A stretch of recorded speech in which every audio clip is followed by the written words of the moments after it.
App 39-40 Hindi. अध्याय 201। अध्याय 143। छोटी लोमड़ी का दूसरा कौशल। गु। छोटी लोमड़ी ने सिर हिलाया। इसका कौशल सुपर फायरबॉल है, जिसमें अपनी पूंछ से एक आग का गोला केंद्रित करना और उसे प्रक्षेपित करना शामिल है। इसके विकास के अनुसार आग का गोला उत्तरोत्तर बड़ा होता जाएगा। लिन चेन के निर्देशों का पालन करते हुए लिटिल फॉक्स ने आग के गोले पर ध्यान केंद्रित करना शुरू कर दिया। जैसे ही उसने बल लगाना शुरू किया, उसकी पूंछ पर एक आग का गोला दिखाई दिया। शुरुआत में इसका आकार अंडे के बराबर था, फिर तेजी से बढ़कर यह कटोरे के आकार का हो गया और अंततः बास्केटबॉल के आकार का हो गया। जैसा कि उम्मीद थी, इसमें सुधार हुआ है। लिन चेन मुस्कुराया। जियाओ होंग और जियाओ बाई की परिस्थितियां एक जैसी थीं। हालांकि उनके कौशल प्रारंभिक स्तर के थे, फिर भी उन्होंने निपुणता स्तर के प्रभाव प्राप्त किए। इसका मतलब यह था कि सामान्य दिव्य ज्ञानोदय क्षेत्र में भी जियो होंग के सुपर फायरबॉल का एक अतिरिक्त स्तर था। अपनी प्रगति देखकर लिटिल फॉक्स बहुत खुश हुआ और उसने गो की आवाज निकाली, जिससे ये जाहिर हुआ कि वह अभ्यास करने के लिए समय निकालेगा और आग के गोले को बड़ा करेगा। लिन चेन ने उसके सिर पर थपथपाया और उसे आराम करने और अपनी स्थिति को समायोजित करने के लिए कहा, फिर जानवर आत्मा की गोली लेने के लिए तैयार हो जाओ। गु। लिटिल फॉक्स ने एक कौशल जारी किया और वास्तव में थक गया था, लेट गया और हौंफना शुरू कर दिया। लगभग 2 घंटे बाद उसकी अवस्था पूर्ण हो गई और वह ऊर्जावान हो गया। लिन चेन ने जानवर आत्मा की गोली निकाली और उससे कहा, इसे खाने के बाद आपको सोने की आवश्यकता हो सकती है, लेकिन जब आप जागते हैं तो आपको तुरंत ध्यान नहीं करना चाहिए। गु। छोटी लोमड़ी ने सिर हिलाया, उत्सुकता से अपना मुंह खोला और जानवर आत्मा की गोली निगल ली। इस बार लिटिल फॉक्स को कोई दर्द महसूस नहीं हुआ, उसकी पलकें भारी हो गईं और वह नींद में सो गई। ... लिन चेन धैर्यपूर्वक उसके पास खड़ा रहा, उम्मीद करता रहा कि जियो होंग उसका स्तर बढ़ा सकेगा। तार्किक रूप से, जब जियाओबाई 3 स्तर ऊपर जाने में सक्षम थी, तो जियाओ होंग को भी ऐसा करने में सक्षम होना चाहिए। इस अवधि के दौरान लिन चेन ने जियो होंग को 2 कारणों से रोके रखा। पहला, वह नहीं चाहता था कि वह कौशल 2 को बहुत जल्दी जागृत करे, और दूसरा, वह चाहता था कि वह जानवर आत्मा की गोली के प्रभावों का आनंद ले। बीस्ट स्पिरिट पिल न केवल स्तर बढ़ाती है बल्कि जन्मजात क्षमता को भी सक्रिय कर सकती है। एक और दिन इंतजार करने के बाद जब अगले दिन लिटिल फॉक्स ने अंततः अपनी आंखें खोली, तो वह व्यक्ति और उसके बगल में खड़े दोनों जानवर खुशी से फूले नहीं समा रहे थे। गु। छोटी लोमड़ी ने उत्सुकता से अपना स्तर जांचा और परिणाम देखकर खुशी से चिल्ला उठी। लिन चेन ने भी उस समय ये देखा। स्तर 4। लिटिल फॉक्स द्वारा बीस्ट स्पिरिट पिल का सेवन जियाओबाई की तुलना में अधिक प्रभावी था, जो 4 स्तरों तक बढ़ गया। आपको पता होना चाहिए, जब जियाओबाई ने इसका सेवन किया तो ये स्तर 8 पर नहीं था, इसका स्तर कम था। इससे सचमुच लिटिल फॉक्स की उत्कृष्ट प्रतिभा का प्रदर्शन हुआ। जियाओबाई ने भी बिना किसी ईर्ष्या के खुशी से मम्मी की। नियू का जीवन के प्रति बहुत आशावादी दृष्टिकोण था। उनका मानना था कि स्वर्गीय दाव परिश्रम को पुरस्कृत करता है और शक्ति को कदम दर कदम प्राप्त किया जाना चाहिए। इसके अलावा वह जानता था कि लिटिल फॉक्स को सबसे अधिक स्तर ऊपर जाना पसंद है, इसलिए उसके बॉस के रूप में वह स्वाभाविक रूप से इसके लिए खुश महसूस करता था। लिन चेन भी लोमड़ी के सिर को थपथपाने के लिए इंतजार नहीं कर सका। इस बार स्तर 8 से सीधे स्तर 12 तक बढ़ते हुए इसे कौशल 2 को जागृत करना चाहिए था, है ना? लिन चेन ने ऐसा सोचा, उसके दिमाग में बहुत सारे आंकड़े कौंध रहे थे। फ्लेम फॉक्स स्तर 12। कौशल 1 सुपर फायरबॉल प्रवेश स्तर। कौशल 2 ज्वलंत तूफान प्रवेश स्तर। बहुत अच्छा। लिन चेन को ऊर्जा का एक उछाल महसूस हुआ। फ्लेमिंग स्टॉर्म फ्लेम फॉक्स कबीले के लिए एक सेंट बीस्ट स्तर का कौशल है और इसकी शक्ति और सीमा बहुत ही दुर्जय है। सामान्यतः फ्लेम फॉक्स का दूसरा कौशल फ्लेमिंग ब्रीथ है, जो कि आग उगलना है। ये ज्वलंत तूफान ज्वलंत श्वास से अनगिनत गुना अधिक शक्तिशाली है। आओ हमें इसका प्रभाव दिखाओ, लिन चेन ने कहा। छोटी लोमड़ी भी खुशी से भरकर आंगन की ओर दौड़ी, जहां बड़ा सफेद भालू सहयोगपूर्वक एक लकड़ी का खूंटा सीधा खड़ा कर रहा था। छोटी लोमड़ी स्थिर खड़ी रही और ताकत जुटाने लगी। लिटिल फॉक्स को देखकर ऐसा लग रहा था कि स्किल 2 कुछ ऐसा है जिसे वह अपने मुंह से छोड़ देगी। निश्चित रूप से, जब लिटिल फॉक्स तैयार महसूस करने लगा, तो उसने अचानक अपना मुंह खोला और तुरंत एक अंडे के आकार का सर्पिल आकार का आग का गोला आगे की ओर उड़ गया। ये दूरी लगभग 10 मीटर थी। यह तुरंत फैल गया और एक छोटा तूफान बन गया, लेकिन इसका आकार ज्यादा बड़ा नहीं था, सिर्फ 10 सेंटीमीटर। ज्वलंत तूफान ने लकड़ी के खंभे को अपनी चपेट में ले लिया, जिससे वह तुरंत आग की चपेट में आ गया और वह शीघ्र ही राख में बदल गया। उद्धरण चिन्ह dot dot dot dot dot उद्धरण चिन्ह। छोटी लोमड़ी की आंखें चौड़ी हो गईं, उसके चेहरे पर निराशा के भाव थे। ऐसा लग रहा था कि यह कौशल उतना शक्तिशाली नहीं था। लेकिन लिन चेन ने तुरंत कहा, आपका कौशल स्तर बहुत कम है और आपकी पशु शक्ति पर्याप्त नहीं है। सबसे महत्वपूर्ण कारक अभी भी आपकी पशु शक्ति है, आपका स्तर बहुत कम है। तभी लिटिल फॉक्स के चेहरे का भाव बदल गया और वह पुनः आत्मविश्वास से भर गई। वास्तव में स्तर ऊपर करने के लिए कड़ी मेहनत करनी होगी। लिन चेन को पता नहीं था कि उसने गलती से गलत बोल दिया था। उसने अपनी नोटबुक में ज्वलंत तूफान को दर्ज कर लिया। वह जानता था कि प्रगति कदम दर कदम होनी चाहिए। उस समय ज़ियाओबाई का iron horn impact flaming storm से कहीं कमतर था, लेकिन अब उसी स्तर पर कौन आयरन हॉर्न इम्पैक्ट का सामना करने की हिम्मत करेगा। फ्लेमिंग स्टॉर्म एक सेंट बीस्ट स्तर का कौशल है और समय के साथ और अधिक मजबूत होता जाएगा। लेकिन इस ज्वलंत तूफान को सुपर फायर बॉल के साथ एक संयुक्त कौशल के रूप में कैसे जोड़ा जाए? लिन चेन संयोजन कौशल पर अंतहीन विचार कर रहा था और गहरे विचारों में डूब गया। उसके बगल में बड़ा सफेद भालू छोटी लोमड़ी को देख रहा था और वह भी गहरी सोच में डूब गया। लिटिल फॉक्स की विकास प्रक्रिया को देखने के बाद ये समझ में आया कि लिटिल फॉक्स लिन चेन के साथ अनुबंध करने के लिए इतनी जल्दी क्यों चाहता था। अब ऐसा प्रतीत होता है कि वह भी चिंता की इस भावना को साझा करता है। क्या होगा अगर लिन चेन मुझे अब मूल्यवान नहीं समझता?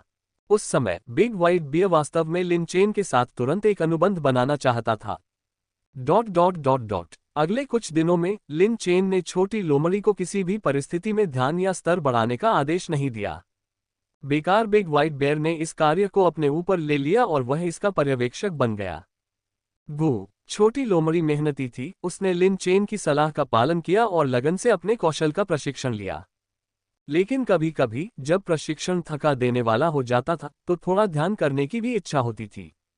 यदि यह टूट गया तो क्या होगा? लोमड़ी का दूसरा कौशल भाग 2। ज़ियाओबाई अक्सर इस तरह से सफल होती है। उसने बड़े सफेद भालू की ओर लालसा भरी नजरों से देखा। बड़े सफेद भालू ने तुरंत कठोर भाव धारण कर लिया। ये भी आशा करता है कि लिटिल फॉक्स जल्दी से अपग्रेड हो जाएगा ताकि लिन चेन तेजी से स्तर बढ़ा सके, स्तर 20 तक पहुंच सके और जितनी जल्दी हो सके उससे अनुबंध कर सके। लेकिन बिग व्हाइट बियर समझता है कि लिन चेन का पक्ष प्राप्त करना वर्तमान में प्राथमिक कारक है। गू छोटी लोमड़ी ने आह भरी, उसके पास आज्ञाकारी रूप से अपने कौशल को विकसित करने के अलावा कोई विकल्प नहीं था। पीछे बैठे लिन चेन ने यह दृश्य देखा और मुस्कुराए बिना नहीं रह सके। लिटिल फॉक्स का स्तर बढ़ाने का जुनून वास्तव में गहरा है। हालांकि इसके भविष्य के लिए इसे उचित रूप से अनुशासित किया जाना चाहिए। लगभग आधे महीने के बाद ज्यादा से ज्यादा नए छात्र आने लगे। जब 50 लोग 40वें स्तर पर पहुंच गए तो स्पिरिट अकादमी ने आखिरकार नए लोगों के लिए अवशेष खोलने का फैसला किया। एक बार फिर ताओवादी झांग ही मार्गदर्शन करने आए। इस अवशेष का स्पिरिट अकादमी द्वारा पहले ही गहन अन्वेषण किया जा चुका है, यहाँ तक कि इसके अंदर मौजूद पूर्वजों के अवशेष भी अधिकांशतः बरामद कर लिए गए हैं।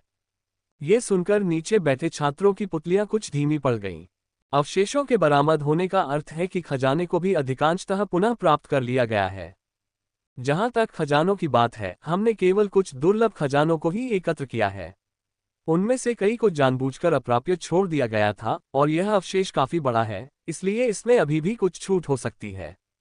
ताओवादी झांग ने अपना चित्र बनाना समाप्त किया और फिर कहा, यह वह स्थान हुआ करता था जहां कैंगलिंग प्राचीन देश के हमारे पूर्वजों ने दानव जानवर सेना के खिलाफ पहला जवाबी हमला करने से पहले लिंग पर्वत पर डेरा डाला था। इसलिए इस क्षेत्र में प्रवेश करने के लिए आपको पहले अपना सम्मान प्रकट करना होगा। नीचे लिन चेन ने यह सुना और उसके दिमाग में स्वचालित रूप से वह लड़ाई याद आ गई। ये युद्ध बहुत ही क्लासिक था और इसे कई पुस्तकों में शामिल किया गया है, यहाँ तक कि अन्य देशों में भी इस युद्ध का रिकॉर्ड मौजूद है। उस समय आत्मा जानवर के पूर्वजों ने 10 गुना संख्यात्मक नुकसान के बावजूद विशुद्ध बल के बल पर यह लड़ाई जीतने में सफलता प्राप्त की थी। इसलिए इस युद्ध को युद्ध विराम भी कहा जाता है। कुछ लोगों का मानना है कि इस युद्ध में जीत के कारण ही लिंग पर्वत का आधार शिविर सुरक्षित रहा, जिससे कैंगलिंग प्राचीन देश के पूर्वजों को दानव जानवरों के खिलाफ अंतिम जवाबी हमले के लिए यहां इकट्ठा होने का मौका मिला। समूह ने एक सुंदर धनुष सलामी दी, और जब समारोह समाप्त हो गया तो एक छात्र ने पूछा, प्रशिक्षक झांग, यहाँ कोई खतरा नहीं है ना? नहीं, दाऊवादी झांग ने मुस्कुराते हुए कहा, सबसे खतरनाक तो आपके सहपाठी हैं। यद्यपि यह अवशेष लाभ के रूप में वितरित किया जाता है, लेकिन स्पिरिट अकादमी आंतरिक संघर्ष पर प्रतिबंध नहीं लगाती है। वे आंतरिक संघर्ष को भी बढ़ावा देते हैं। आगे बढ़ो। ताओवादी झांग ने अपना हाथ हिलाया और अवशेष का दरवाजा खुल गया। लिन चेन भीड़ के पीछे पीछे अंदर चला गया। जैसे ही वह दरवाजे से अंदर जाने वाला था, उसे एक परिचित आकृति दिखाई दी। आपदा भक्षक जानवर। लिन चेन ने सोचा कि वह गलत था, लेकिन वह सफेद आकृति पहले ही अवशेष के दरवाजे में गायब हो चुकी थी। लिन चेन तुरंत अंदर चला गया।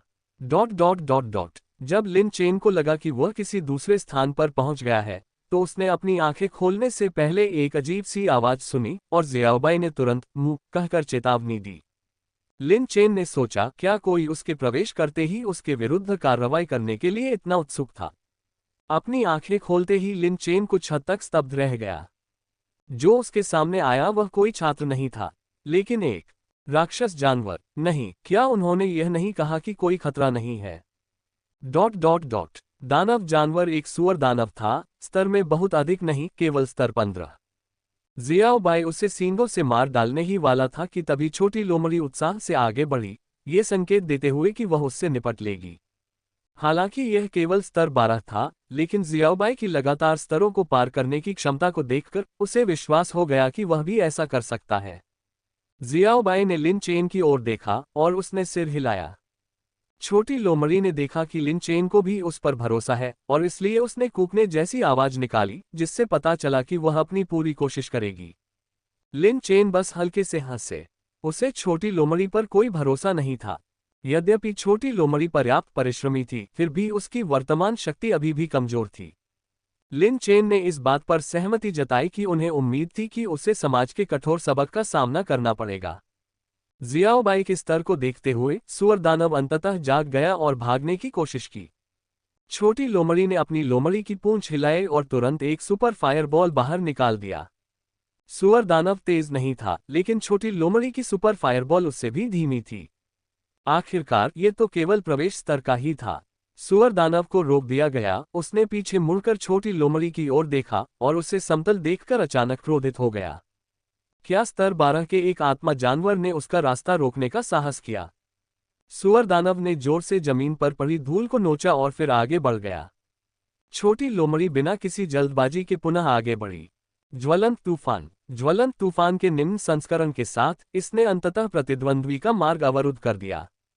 लिटिल फॉक्स की युद्ध संबंधी जागरूकता बहुत अच्छी थी। वह पीछे हट गई तथा सुपर फायरबॉल को दूसरी दिशा में फेंकने के अवसर का लाभ उठाने के लिए तैयार हो गई।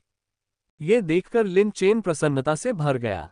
लिटिल फॉक्स के पास अच्छी तकनीक थी, जिससे एक जादूगर के रूप में उसकी क्षमता प्रदर्शित होती थी। बेशक वह बता सकता था कि ज्वलंत तूफान सिर्फ एक छलावा था।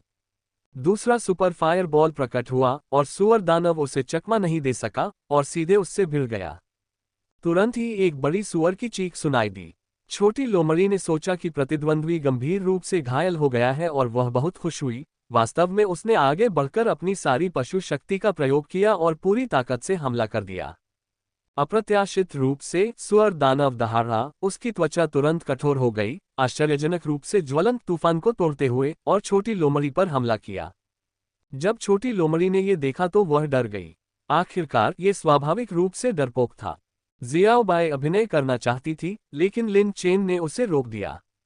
शुरू में ये सोचा गया था कि छोटी लोमड़ी डर जाएगी, लेकिन अप्रत्याशित रूप से उसने जोर से निगल लिया और अचानक फ्लेमिंग स्टॉर्म का पूर्ण संस्करण जारी कर दिया। इस बार ज्वलंत तूफान ज्यादा शक्तिशाली था, लेकिन सुअर दानव की युद्ध शक्ति स्पष्ट रूप से ज्यादा भयावह थी। उसने ज्वलंत तूफान के व्यापक प्रहार का सामना किया और छोटी लोमड़ी की ओर झपटा। छोटी लोमड़ी का दूसरा कौशल भाग 3। उसके शरीर पर आग का एक गोला प्रकट हुआ, जिससे लिटिल फॉक्स के प्रति उसकी हत्या की मंशा जागृत हुई। ये देखकर ज़ियाओबाई ने अंततः कार्रवाई की और यहाँ तक कि लिटिल फॉक्स की रक्षा के लिए ये सीधे कोई स्पिरिट बीस्ट में विकसित हुआ, जिसने प्रतियोगिता को तुरंत मारने के लिए 1000 छाया एकीकरण का उपयोग किया।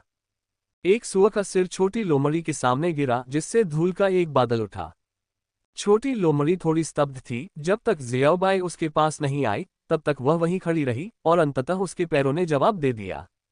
वह थोड़ा उदास था, लिन चेन को देख रहा था, मानो पूछ रहा हो कि क्या वह सचमुच इतना कमजोर है।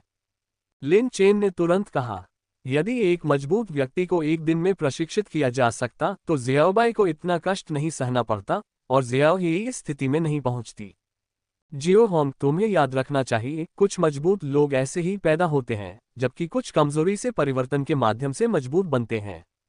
अब जियाओबाई अभी भी आपकी रक्षा कर सकती है, लेकिन मुझे आशा है कि भविष्य में जियाओबाई विश्वास के साथ अपनी पीठ आपको सौंप सकेगी। उनकी आलोचना के बाद लिन चेन ने यह भी कहा, अभी अभी आपके प्रदर्शन ने मेरी उम्मीदों से बढ़कर प्रदर्शन किया है। अगर संख्याबल में असमानता न होती तो आप जीत जाते। लिन चेन वास्तव में जियो हॉन के प्रदर्शन से प्रसन्न थे। पहले लिन चेन ने सोचा था कि जियो हॉन के स्वभाव को देखते हुए वह खतरे का सामना करते समय डर जाएगा। अब ऐसा लग रहा था कि जियो हॉन ने इस मनोवैज्ञानिक छाया पर काबू पाना शुरू कर दिया है। इन शब्दों को सुनकर जियो हॉन ने अंततः अपना मनोबल वापस पा लिया और जोर से सिर हिलाकर बड़बड़ाया। उसने जियाओबाई से कहा कि एक दिन वह एक भरोसेमंद साथी बन जाएगा, जिसे जियाओबाई अपनी पीठ सौंप सकेगी। ईमानदार जियाओबाई ने अपने दांत दिखाए, रंभाया, जबकि लिन चेन ने सुअर के सिर को थपथपाते हुए कहा, जियाओ हेई, मांस को काट दो, ये हमारा रात का खाना हो सकता है। ये सुनकर जियो हेई आगे बढ़ा और अपने भालू के पंजे से कुशलतापूर्वक मांस को काटने लगा। जैसे ही रात हुई, लिन चेन ने जंगल में अलाव जलाया और छोटी लोमड़ी ने सुअर का मांस भूनना शुरू कर दिया। जियाओ हेई की पंजे की तकनीक प्रभावशाली थी, उसने इसे टुकड़ों में काट दिया। ये कुछ ऐसा था जिसे लिन चेन ने पिछले 2 महीनों में ही खोजा था। संभवतः आयरन पाम भालू को पहले से ही कठोर प्रशिक्षण दिया गया था, जिसके कारण उसके पंजों के कोण और ताकत पर उसका नियंत्रण बहुत अच्छा था। इस पहलू में यह जियाओबाई से कहीं बेहतर था। जियाओबाई का दृष्टिकोण चीजों को बैल के सिर से कुचलने का था, जिसमें जीवन और मृत्यु अनिश्चित थी। एक मानव और 3 जानवरों ने भोजन का आनंद लिया, जबकि लिन चेन दिन की अजीब घटनाओं पर विचार कर रहा था। सुअर दानव के बाद लिन चेन को लगातार कई और राक्षस जानवरों का सामना करना पड़ा, लेकिन वे सुअर दानव किस्म के नहीं थे, वे अन्य प्रकार के थे। उनकी रक्त वंशावली अत्यंत गरीब थी। तो लिन चेन आश्चर्यचकित हुए बिना नहीं रह सका। ये राक्षस जानवर कहां से आए? लिन चेन की 2 परिकल्पनाएं थीं। सबसे पहले स्पिरिट अकादमी को पता था कि अंदर दानव जानवर हैं और उन्हें परीक्षण के तौर पर भेजा गया। दूसरा, स्पिरिट अकादमी भी दानव जानवरों की उपस्थिति से अनभिज्ञ थी। दाओवादी झांग और निंगतियान के शब्दों को याद करते हुए लिन चेन ने सोचा कि दूसरी संभावना अधिक बड़ी थी। क्या ये अवशेष से नवजात राक्षस जानवर हो सकते हैं? लिन चेन ने अपना सिर हिलाते हुए सोचा। दाओवादी झांग ने बताया था कि इस क्षेत्र को स्पिरिट अकादमी द्वारा साफ किया गया था। तार्किक रूप से यहां कोई राक्षस जानवर नहीं होना चाहिए। जैसे ही वह विचारों में डूबा, लिन चेन धीरे धीरे झपकी लेने लगा और युद्ध की आवाजों से चौंककर जाग गया। जब लिन चेन ने अपनी आंखें खोली तो जियाओबाई पहले से ही युद्ध में व्यस्त थी। अग्रणी दानव जानवर का स्तर काफी ऊंचा था, स्तर 20 पर, तथा 5 या 6 अन्य जानवर स्तर 19 पर थे। ये राक्षस जानवर स्वाभाविक रूप से जियाओबाई के प्रतिद्वंद्वी नहीं थे और कुछ ही चालों में गिर गए। जैसे ही जियाओबाई की हत्या की मंशा जागृत हुई, एक आवाज सुनाई दी, आप उन्हें मार नहीं सकते। लिन चेन ने उसकी निगाह का अनुसरण किया और आश्चर्यजनक रूप से एक व्यक्ति और एक जानवर को प्रकट होते देखा। वह व्यक्ति कोई और नहीं बल्कि फोंग यू था, जिसकी तुलना अक्सर वर्तमान स्नातकों के बीच लिन चेन से की जाती थी। लिन चेन ने देखा कि फेंग यू और 9 क्लेश जानवर दोनों खून से सने हुए थे। यह स्पष्ट नहीं था कि यह उनका अपना था या दानव जानवरों का। जब तक वे अलाव के करीब नहीं पहुंचे तब तक 9 क्लेश जानवरों पर खून के धब्बे दिखाई नहीं दिए। स्पष्टतः उन्होंने काफी संघर्ष का अनुभव किया था। क्या तुम्हारा सामना दानव जानवर राजा से हुआ? लिन चेन ने पूछा। उसने यह नहीं पूछा कि फेंग यू ने ऐसा क्यों कहा कि वे उन्हें नहीं मार सकते, क्योंकि वह फेंग यू के स्वभाव को जानता था तथा समझता था कि वह दया करने वाला व्यक्ति नहीं है। तो इसका कोई कारण तो होगा ही। ये राक्षस जानवर बाहरी हैं। बाहरी लोग? लिन चेन ने आश्चर्य से जवाब दिया, लेकिन क्या ये प्रवेश द्वार स्पिरिट अकादमी के लिए विशिष्ट नहीं है? मुझे विशेष जानकारी नहीं है, फेंग यू ने उत्तर दिया, लेकिन बहुत सारे छात्रों को दानव जानवरों ने पकड़ लिया है। मैंने भी एक का सामना किया, हालांकि दानव जानवर राजा नहीं, लेकिन स्तर 30 पर। लेवल 30 सुनकर लिन चेन का दिल बैठ गया। अब जियाओबाई केवल 23वें स्तर पर थी, 7 स्तरों पर मुकाबला करना असंभव था। यहां तक कि स्तर 24 नौक्लेश जानवर को जोड़ने के बाद भी यह व्यवहारिक था। तो फिर वे लोग तो चले ही गए। लिन चेन के दिल में बचाव के प्रति थोड़ी सी भी इच्छा नहीं थी। ऐसा नहीं था कि उनमें सहानुभूति की कमी थी, लेकिन वह आत्मघाती मिशन और वीरता के बीच अंतर कर सकता था।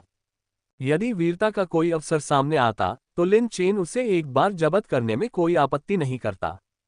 लेकिन जैसा कि स्थिति थी, ये स्पष्ट रूप से विनाश का मार्ग था।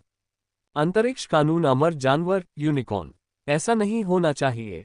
फैंग यू ने अपना सिर हिलाया और कहा, उस राक्षस जानवर को उन्हें नहीं मारना चाहिए। क्यों? ऐसा लगता है कि उन राक्षस जानवरों को पता है कि हम आत्मा अकादमी के छात्र हैं, इसलिए वे हमें मारने की हिम्मत नहीं करते, वे बस उन्हें पकड़ लेते हैं, फैंग यू ने कहा। जब लिन चेन ने यह सुना तो उसे याद आया, जब से दिव्य क्षेत्र पर्वत 2.0 संधि सामने आए हैं, तब से मानव जाति और दानव जाति ने एक नाजुक रिश्ता बनाए रखा है। पिछले 20 टाइड युद्ध पर विचार करें, दानव जाति ने विभिन्न शहरों के आंतरिक प्रांगणों पर हमला करने की हिम्मत भी नहीं की, जिससे पता चलता है कि दानव जाति इसके निहितार्थों को समझती है। स्पिरिट अकादमी कैंगलिंग प्राचीन देश की राष्ट्रीय अकादमी होने के नाते निश्चित रूप से ऐसा मुद्दा नहीं होगा जिसे डूबे पवेलियन नजरअंदाज कर दे। वर्तमान में विभिन्न दानव राजा प्रतिबंधित क्षेत्र निर्माण पर उत्साहपूर्वक काम कर रहे हैं, इसलिए वे आत्मा अकादमी को भड़काने का साहस नहीं करेंगे। डूबे पवेलियन को नजरअंदाज करने पर भी स्पिरिट अकादमी अपनी सुरक्षात्मक प्रकृति के लिए कुख्यात है। इससे पहले एक छात्र ने कुछ लोगों को नाराज कर दिया था और उसे अकादमी तक खदेड़ दिया गया था। फिर उस गुट ने गुप्त रूप से घुसपैठ की, सीधे अपहरण कर लिया, लेकिन लिंग माउंटेन सिटी से बाहर भी नहीं निकले थे कि उनका सफाया कर दिया गया, उनका पूरा परिवार उजड़ गया। स्पिरिट अकादमी के नियम सरल हैं, ये सांसारिक मामलों में हस्तक्षेप नहीं करती, लेकिन एक बार अकादमी के अंदर आ जाने पर यह आंतरिक मामला हो जाता है। सच कहें तो यह अवशेष स्पिरिट अकादमी का है। आप एक जानवर के बदले एक इंसान का व्यापार करना चाहते हैं? लिन चेन ने पूछा। नहीं, फैंग यू ने अपना सिर हिलाया। दानव जानवरों की दुनिया इंसानों से अलग है। योग्यतम की उत्तरजीविता के सिद्धांत पर चलते हुए वे ऐसा सौदा नहीं करेंगे। उसने आगे कहा, कम से कम हम उन्हें उकसा तो नहीं सकते, वरना दूसरे छात्रों की जान सचमुच खतरे में पड़ जाएगी। लिन चेन ने एक क्षण सोचा और इस बात से सहमत हुआ कि यह बात सही है। उन्होंने शियाओबाई को शांत रहने को कहा, लेकिन लेवल 20 के नेता से कहा, जानवरों को मारना नहीं, बल्कि उन्हें थोड़ा प्रताड़ित करना कोई मुद्दा नहीं होना चाहिए। ... इसके बाद छोटी लोमड़ी मंच पर आई। उसकी शक्ति एकदम सही थी, न बहुत अधिक प्रबल न बहुत कमजोर, जिससे वह पीड़ा देने के लिए एक आदर्श उपकरण बन गई। इसका सुपर फायर बॉल टूट गया, जिससे दानव जानवर का फर काला हो गया और उसका शरीर जलने की गंध से भर गया। हालांकि दानव जानवर ने कभी यह स्वीकार नहीं किया कि वह यहाँ क्यों आया या कैसे अंदर आया। आपका बॉस कितना ताकतवर है, कम से कम आप मुझे ये तो बता सकते हैं? लिन चेन ने पूछा। इस पूछताछ पर दानव जानवर उत्साहित हो गया और लिन चेन को जोर से घोषणा की कि उसका मालिक एक स्तर 80 महान दानव था। यह सुनकर फैंग यू का दिल धड़क उठा। बकवास! लिन चेन ने तुरंत जियो हेई को पंजे से थप्पड़ मारने को कहा। दानव जानवर ने गुस्से से घूरा, लेकिन लिन चेन ने कहा, यदि कोई 80 स्तर का महान दानव यहाँ प्रवेश करता है तो उसे तुरंत आत्मा अकादमी द्वारा पता लगा लिया जाएगा, इसलिए आपको केवल कुछ छोटे शैतानों को ही भेजना चाहिए था। ऐसा लग रहा था जैसे राक्षस जानवर का झूठ उजागर हो गया हो और उत्तेजित होकर उसने कुछ जानकारी उजागर कर दी। लिन चेन ने सही अनुमान लगाया, इस बार कोई उच्च स्तरीय महान दानव नहीं आया, लेकिन जानवर राजा का शावक आया। ऐसा लगता है कि यदि जानवर राजा का बच्चा अंदर आने का जोखिम उठा रहा है तो आपकी वस्तु काफी महत्वपूर्ण है, लिन चेन ने कहा। दानव जानवर ने लगभग सिर हिलाया, लेकिन अचानक उसे एहसास हुआ और उसने लिन चेन को शत्रुतापूर्ण नजर से देखा। चालाक मानव, आपने लगभग धोखा दे दिया। वह चुप हो गया और लिन चेन के किसी भी प्रश्न का उत्तर देने से इनकार कर दिया। अंततः लिन चेन असहाय होकर केवल इतना ही कह सका, उन्हें जाने दो। तभी जियाओबाई ने उन्हें जाने दिया। उनके चले जाने के बाद लिन चेन जल्दी से उठ खड़ा हुआ और फैंग यू चुपचाप उसके पीछे पीछे चल पड़ा। वे काफी दूर तक गए, एक पहाड़ी को पार किया और अंत में जब उन्होंने ये पुष्टि कर ली कि पीछे कोई निशान नहीं बचा है, तो उन्हें घास से छिपी एक छोटी सी गुफा मिली। लिन चेन ने आत्मा जानवर को अंदर ले जाकर अप्रत्याशित रूप से कुछ कीमती जड़ी बूटियां पाईं, जिनमें एक जड़ी बूटी भी शामिल थी जो लिटिल फॉक्स के विकास के लिए एक घटक के रूप में काम कर सकती थी, जिसे जेड फॉक्स स्टोन कहा जाता है। यदि इसे बाहर बेचा जाए तो इसकी कीमत संभवतः $10 लाख होगी। तो जैसा कि कहा जाता है, यह एक छिपे हुए आशीर्वाद की तरह है। लिन चेन ने तेजी से इसे अपने कब्जे में ले लिया। इस बीच फैंग यू चिंतित लग रहा था। लिन चेन बता सकता था कि उसके पास शायद पैसे की कमी नहीं थी। लिन चेन और 3 जानवरों ने कोई औपचारिक इशारा नहीं किया, पूरी गुफा पर एकाधिकार कर लिया। फैंग आपने ये देखा लेकिन बुरा नहीं माना। वह जरूरी नहीं कि अधिक अमीर था, उसकी पारिवारिक पृष्ठभूमि लिन चेन से कुछ बेहतर थी, लेकिन बहुत ज्यादा नहीं। बात बस इतनी सी है कि बाहर की वर्तमान स्थिति काफी भयावह है। लेवल 30 का जानवर राजा का बच्चा उनकी क्षमता से परे था। हाँ, जैसे ही फैंग यू चिंतित हो रहा था, उसके बगल में 9 क्लेश जानवरों ने शोर मचाया, जिससे फैंग यू बहुत खुश हो गया। इसके बाद 9 क्लेश जंतु ध्यान की अवस्था में प्रवेश कर गए। लिन चेन ने अनजाने में देखा और दंग रह गया। भाई फैंग, क्या आपके आत्मिक जानवर को कोई आभास हो रहा है? फैंग यू ने कहा, एक मैच हार गया, बड़ी मुश्किल से वापसी कर पाया, इसलिए अचानक कुछ समझ में आना सामान्य बात है। उद्धरण चिन्ह उद्धरण चिन्ह। लिन चेन चुप हो गया। जाहिर है, वह अकेले ऐसे व्यक्ति नहीं है जिनका जीवन धन्य है। भले ही वह भी धन्य हो, फिर भी ये थका देने वाला है। अन्य लोगों के विपरीत, जिन्हें किसी नुकसान के बाद किसी स्थान पर आत्मज्ञान प्राप्त हो सकता है। और फिर एक व्यक्ति है जिसे खरीदारी करते समय एक फीनिक्स मिला। लिन चेन अपने दिल की गहराइयों से ईर्ष्यालु था। 9 क्लेश जंतुओं को ध्यान में बंद होने की आवश्यकता थी, इसलिए फैंग यू का वहां से जाने का कोई इरादा नहीं था, लेकिन वह बाहर पैनी नजर रखे हुए था। चिंता मत करो, ये जगह सुरक्षित होनी चाहिए, और इसके अलावा हमारे पास वो नहीं है जो दानव जानवर चाहते हैं, लिन चेन ने कहा। ये गुप्त क्षेत्र 1 महीने तक चलता है और उसके बाद आत्मा अकादमी के प्रशिक्षक गुप्त क्षेत्र खोल देंगे और हम बच जाएंगे। चूंकि वे राक्षस जानवर जानते हैं कि वे आत्मा अकादमी से हैं, इसलिए वे मनुष्यों या जानवरों को नहीं मारेंगे। फैंग यू ने सोचा और अनिच्छा से सहमति दे दी। लिन चेन ने अचानक कहा, यहाँ खजाने का दुर्भाग्य है, मुझे आश्चर्य है कि क्या हमारे बाहर निकलने के बाद स्पिरिट अकादमी इसकी भरपाई करेगी, वरना बहुत बड़ा नुकसान होगा। ये सुनकर 3 सिर वाला आत्मिक जानवर भी चिंतित हो गया। फैंग यू का मुंह फड़क उठा, ये सोचकर कि लिन चेन का दिल काफी बड़ा है। ये सब तब सोचा जब बाहर की स्थिति जटिल थी। दोनों पुरुषों के बीच फॉन्ग यू ने निंग तियान से भी कम बात की, इसलिए चर्चा करने के लिए ज्यादा कुछ नहीं था। अंतरिक्ष कानून अमर जानवर यूनिकॉर्न _2। लिन चेन ने भी उनके लिए ये स्थान छोड़ दिया और जियाओबाई तथा अन्य लोगों को दूसरे स्थान पर ले गया। जियाओबाई ने ध्यान करना शुरू कर दिया और लिटिल फॉक्स पिछली लड़ाई के बाद समझदार हो गया था और ईमानदारी से साधना शुरू कर दी थी। लिन चेन जियो हेई के साथ बेचैनी से हर जगह खोज कर रहा था, कुछ और खजाने खोजने के लिए 3 फीट गहराई तक खुदाई करना चाहता था। आगे बढ़ते रहो, अगर गुफा के भीतर कोई गुफा हो तो क्या होगा? लिन चेन ने कहा। जियो हेई ने अपना भालू जैसा सिर हिलाया, उसके पंजे मिट्टी और रेत से भरे हुए थे, वह बहुत उत्साहित था। आखिरकार वह लिन चेन का पक्ष लेना चाहता था। कई घंटों की खुदाई के बाद वे अंततः थक गए और आराम करने के लिए लेटने ही वाले थे कि तभी फैंग यू दौड़कर वहां आ पहुंचा। मैंने बाहर शोर सुना। फैंग यू तनावग्रस्त लग रहा था। अब जबकि 9 क्लेश जंतु एकांत में थे, उसका दूसरा आत्मिक जंतु केवल स्तर 10 का था। यदि कोई दानव जानवर वास्तव में आया तो वे केवल लिन चेन पर भरोसा कर सकते थे। ये स्पष्ट था कि फैंग यू अपने आत्मिक जानवरों को बहुत प्यार करता था और उसने तुरंत अपने हाथ जोड़ते हुए कहा, बाद में मैं तुम्हें आगे बढ़ने के लिए परेशान करूंगा, मैं तुम्हारा एहसानमंद हूं। लिन चेन दंग रह गया, लेकिन उसने बेपरवाही से कहा, चलो पहले देखते हैं कि क्या हो रहा है। ऐसा नहीं है कि लिन चेन उदार थे, बात बस इतनी सी है कि अब वे जाल में फंसे जानवरों की तरह थे, इसलिए लाभ की बात न करना ही बेहतर था। आखिरकार यह अनिश्चित था कि उन्हें तब 9 क्लेश जंतुओं की सहायता की आवश्यकता होगी या नहीं। वे गुफा के प्रवेश द्वार के पास पहुंचे और वहां उन्होंने हलचल सुनी। पदचिह्न 1, 2, 3, 4 ... लिन चेन और फैंग यू ने एक दूसरे को देखा और मूल रूप से पुष्टि की कि ये दानव जानवर था। क्योंकि अब अधिकांश छात्रों के पास 2 जानवर होते थे, इसलिए 3 जानवर होना दुर्लभ था। लिन चेन ने जियाओबाई को युद्ध के लिए तैयार होने का निर्देश दिया। किसने सोचा होगा कि उन्होंने एक मानव आवाज सुनी है। शियू शियू, तुम अद्भुत हो, यहाँ सचमुच एक गुफा है। हु। इसके बाद तेजी से हौंफने की आवाज आई। Dot dot dot. Lin Chen आश्चर्यचकित रह गया। यह आवाज बहुत परिचित लगती है। जैसे ही वह विचार कर रहा था, गुफा के बाहर की आकृति धीरे धीरे स्पष्ट होने लगी। उसके बाद एक घबराई हुई चीख सुनाई दी।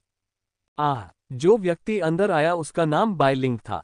वह मूलतः खजाने की खोज करने के लिए बहुत उत्साहित थी, लेकिन किसने सोचा था कि जैसे ही वह अंदर आएगी, उसे एक बैल दिखाई देगा जिससे स्वाभाविक रूप से वह डर जाएगी। लिन चेन जल्दी से आगे बढ़ा और बोला, शश मत बोलो। बाई लिंग ने तुरंत अपने हाथ उठाए और कहा, मुझे नियम पता है, मैं सभी खजाने आपको सौंप दूंगी, बस मुझे और मेरे आत्मा जानवर को मत मारो। उद्धरण चिन्ह dot dot dot dot dot उद्धरण चिन्ह। कितनी परिचित पंक्तियां हैं ये। लिन चेन अवाक रह गया और तभी प्रकाश के नीचे उसने बाई लिंग का असली चेहरा स्पष्ट रूप से देखा। वह काफी आश्चर्यचकित हुआ और बोला, यह आप है। बाई लिंग भी वैसी ही थी, लेकिन आश्चर्य के साथ साथ उसने खुशी भी दिखाए और कहा, तो यह आप ही हैं। अच्छे आदमी। उद्धरण चिन्ह डॉट डॉट डॉट उद्धरण चिन्ह। लिन चेन को पसीना आ गया। उन्हें ये लेबल नापसंद था। हालांकि अच्छा आदमी कहलाना अपमानजनक नहीं था, लेकिन उन्हें अपराधबोध महसूस होता था। पिछली बार यह आदान प्रदान ली जेन के निर्देशों के कारण हुआ था, न कि उसके अपने इरादों के कारण। हाँ, इस बार तुम भी अदला बदली करना चाहती हो? बाय लिंग ने पूछा। उद्धरण चिन्ह डॉट डॉट डॉट उद्धरण चिन्ह। लिन चेन चुप रहा। यह अजीब था। बाय लिंग को बहुत सारी जड़ी बूटियां ले जाते हुए और उसे लूटने का इरादा रखते हुए अब वह शर्मिंदा महसूस कर रहा था। इसे भूल जाए, बाहर की स्थिति इतनी तनावपूर्ण है कि और अधिक परेशानी पैदा न करना ही बेहतर है। विचार करने के बाद लिन चेन ने बाय लिंग से पूछा, आपको ये जगह कैसे मिली? शियू शियू मुझे यहाँ ले आया। बाय लिंग ने विपत्ति भक्षी जानवर की ओर इशारा किया। विपत्ति भक्षण करने वाले जानवर ने लिन चेन को देखकर आवाज निकाली। एक बार फिर लिन चेन गहरी सोच में डूब गया। उसे हमेशा से लगता था कि बाय लिंग का विपत्ति भक्षी जानवर खास है। उसने ये भी सोचा कि क्या इस लड़की को असली पिक्सी हो गया है। तभी फैंग यू ने कहा, मैंने अभी 4 कदमों की आवाज सुनी है। क्या कोई राक्षस जानवर आपका पीछा कर रहा है? कौन सा राक्षस जानवर? बाय लिंग हैरान दिख रहा था। तुम्हारा सामना किसी राक्षस जानवर से नहीं हुआ। फैंग यू को आश्चर्य हुआ। हालांकि लिन चेन ने कहा, भाई फैंग, उसकी ताकत को देखते हुए अगर उसने वास्तव में एक राक्षस जानवर का सामना किया होता तो उसे बहुत पहले ही पकड़ लिया गया होता। ऐसा ही लगता है। फैंग यू ने आपदा भक्षण करने वाले जानवर की ओर देखा। इस चीज की लड़ाकू क्षमता वास्तव में खराब थी। लिन चेन ने बाय लिंग के आत्मा जानवरों को भी देखा। पहला विपत्ति भक्षी जानवर, दूसरा एक मुर्गी। लिन चेन ने कुछ सोचा था। इससे पहले बीस्ट मिरर इंस्टीट्यूट में चेन यून ने बताया था कि लड़की ने एक मुर्गी हासिल कर ली है और स्पिरिट अकादमी में प्रवेश कर लिया है। ये हो सकता है। लिन चेन ने एक बार फिर आपदा भक्षण करने वाले जानवर को देखा। लेकिन तभी बाय लिंग ने एक रोएदार आत्मा जानवर को पकड़ लिया जो आकार में छोटा नहीं था, गोल था, लगभग लिटिल फॉक्स के आकार का। उसने कहा, जियाओ जियाओ कोई राक्षस जानवर नहीं है, वह काटता नहीं है। लिन चेन ने इसे तुरंत नहीं पहचाना जब तक कि उसने एक विशेष स्थान पर नजर नहीं डाली। सींग। इस आत्मिक पशु का केवल एक सींग था, एक सफेद सींग। यहीं से इसका नाम भी आया है, यूनिकॉर्न। लिन चेन ने आश्चर्य से कहा, डॉट डॉट डॉट डॉट, इसलिए इसे यूनिकॉर्न कहा जाता है। बाय लिंग को यह पता नहीं था कि वह सचमुच अनजान थी या ऐसा दिखावा कर रही थी। लेकिन यह न जानना बहुत सामान्य बात थी। यहां तक कि फैंग यू को भी ये सुनने के बाद ही इसका एहसास हुआ। यूनिकॉर्न का उल्लेख स्पिरिट बीस्ट विश्वकोश में नहीं किया गया क्योंकि इस प्रकार का स्पिरिट बीस्ट बहुत विशेष था। आपदा भक्षण करने वाला जानवर अभी भी विकसित हो सकता है, हालांकि इसका विकास नगण्य था, लेकिन यूनिकॉर्न वास्तव में विकसित नहीं होगा। यूनिकॉर्न का नाम केवल यूनिकॉर्न था, ये विकसित नहीं हो सकता था और इसकी लड़ाकू क्षमता बहुत खराब थी। इसकी एकमात्र उल्लेखनीय बात इसका सींग था। यह अंतरिक्ष को भेद सकता है, इसे स्पेस बीस्ट के नाम से भी जाना जाता है। अपने अनोखे अंतरिक्ष कानून के कारण इसे अमर जानवर भी कहा जाता था। लिन चेन ने इसे केवल कुछ अस्पष्ट ऐतिहासिक अभिलेखों में ही देखा था। ये तुम्हें कहाँ से मिला? लिन चेन ने पूछा। ये स्पष्ट था कि यूनिकॉर्न और बाय लिंग अभी तक पूरी तरह परिचित नहीं थे। बाय लिंग ने धैर्यपूर्वक बताया कि जब वह अंदर आए तो उसका सामना यूनिकॉर्न से हुआ और फिर इस छोटे लड़के ने उनका पीछा करने पर जोर दिया। बाय लिंग बहुत ज्यादा चयनशील नहीं थी, उसने जो पहला आत्मिक जानवर चुना वह आपदा भक्षण करने वाला जानवर था। वह प्रवाह के साथ चल रही थी, इसलिए उसने उसे सीधे स्वीकार कर लिया। लेकिन अब जब उसे पता चला कि यह एक यूनिकॉर्न है तो उसे स्थिति की गंभीरता का एहसास हुआ। अध्याय 206, अध्याय 144, अंतरिक्ष कानून अमर जानवर, यूनिकॉर्न 3। उसने निगल लिया और लिन चेन और फोंग यू की ओर देखते हुए कहा, तुम लोग इसे मुझसे नहीं ले जाओगे, है ना? उद्धरण चिन्ह dot dot dot dot dot उद्धरण चिन्ह। लिन चेन और फोंग यू अवाक थे। यूनिकॉर्न को बलपूर्वक नहीं लिया जा सकता क्योंकि ये आत्मा जानवर स्वाभाविक रूप से आध्यात्मिक होते हैं और या तो जंगली रहते हैं या अपने स्वामी स्वयं चुनते हैं। यदि वह आपको पसंद नहीं करता तो वह आपको नहीं चुनेगा। ये देखकर कि दोनों में कोई प्रतिस्पर्धा नहीं थी, बाय लिंग बहुत खुश हुई और उसने उन्हें बार बार धन्यवाद दिया। तीनों बैठ गए और लिन चेन ने बाय लिंग से पूछा कि क्या वह साउथ सिटी से है। हाँ, वरना मैं पहले ज्यूक्सिंग सिटी खेलने नहीं जाती। बाय लिंग ने सिर हिलाया। जवाब की पुष्टि करने के बाद लिन चेन फिर से चुप हो गया। आज के प्रहार काफी महत्वपूर्ण थे। सबसे पहले एक नौक्लेश जानवर जो एक आपदा का सामना करते समय ज्ञान प्राप्त करता है, फिर एक बीमार लड़की जो घूमती है और लगातार विदेशी जानवरों का सामना करती है। उसका भाग्य सचमुच अद्भुत था। तीसरी बार लिन चेन ने आपदा भक्षण करने वाले जानवर को देखा। ये लगभग निश्चित है, इस लड़की ने वास्तव में एक वास्तविक पिक्सियू के साथ समझौता किया है। पीछे मुड़कर देखें तो इस विपत्ति भक्षी जानवर के कारण ही उन्हें रास्ते में किसी राक्षस जानवर का सामना नहीं करना पड़ा। इसके अतिरिक्त यह विपत्ति भक्षी जानवर अपने सहायकों को भी ढूंढ सकता है। लिन चेन ने स्वीकार किया कि इस समय उसे थोड़ी ईर्ष्या महसूस हुई।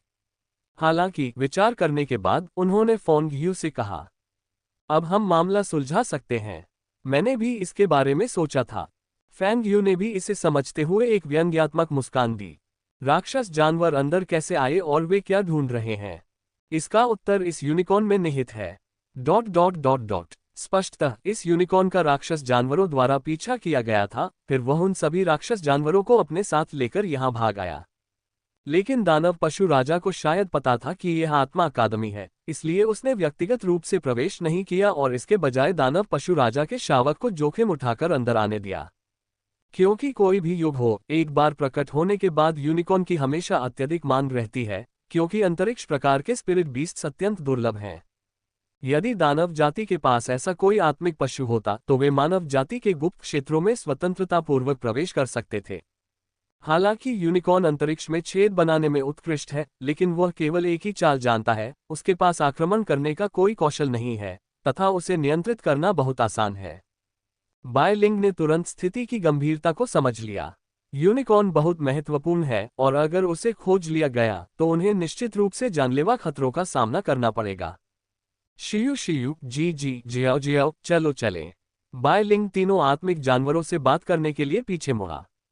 वह सचमुच वहीं रहना चाहती थी, लेकिन वह ये भी जानती थी कि इससे उन दोनों को परेशानी होगी। फेंग यू ने कुछ नहीं कहा, हालांकि लिन चेन ने गुफा के प्रवेश द्वार की ओर चलते हुए कहा, अब जब आप यहाँ हैं तो आप यहीं रह सकते हैं। बाय लिंग पीछे मुड़ी, उसकी आंखें लिन चेन को देख रही थीं, आंसू भरे। ये पता चला कि वह उसके बारे में गलत नहीं थी। लिन चेन वास्तव में एक अच्छा व्यक्ति है। लिन चेन ने आह भरी। ऐसा नहीं था कि उसकी करुणा उमड़ रही थी, लेकिन उसने ज्यूक्सिंग शहर में जानवरों की लहर के बारे में सोचा। मानव पशु युद्ध के परिणामस्वरूप बहुत अधिक मौतें हुईं। अगर दानव जाति एक बार संधि तोड़ सकती है तो दूसरी बार भी तोड़ सकती है। सीधे शब्दों में कहें तो ये शांतिपूर्ण वर्ष मानव जाति और दानव जाति के बीच लागत संचय का दौर मात्र है। यदि यूनिकॉर्न को दानव जाति द्वारा जब्त कर लिया गया तो यह अच्छी बात नहीं होगी। इसके अलावा बाय लिंग पूरी तरह से बेकार नहीं है। हालांकि इस लड़की की लड़ाकू शक्ति मुर्गी से भी कम है, फिर भी उसके पास कुछ ऐसी चीज है जिसे लिन चेन महत्व देता है। भाग्य। ऐसा लगता है कि इस लड़की की किस्मत बहुत अच्छी है। इतना अच्छा कि लिन चेन इसके कारण अवाक रह गया। इसके अलावा यदि यह वास्तव में उजागर हो भी जाए और अंत में इसे सुरक्षित न रखा जा सके तो भी वे इसे दूसरे पक्ष को दे सकते हैं। संक्षेप में, जब तक जान जोखिम में न हो, लिन चेन जुआ खेलने को तैयार था। बाय लिंग बैठ गई और दोनों के साथ बांटने के लिए कुछ मिठाइयां निकाली और कहा कि उन्होंने ये मिठाइयां खुद बनाई हैं। मिठाई खाते समय लिन चेन अपने 3 सिर वाले आत्मा जानवर को घूरती रही, विशेषकर उस मुर्गे पर। इससे उसे ली जेन की बाह की याद आ गई। कुछ देर सोचने के बाद उसने बायलिंग से कहा, मैं देख रहा हूं कि आपके 3 स्पिरिट बीस्ट्स बहुत प्यारे हैं, क्या मैं उनमें से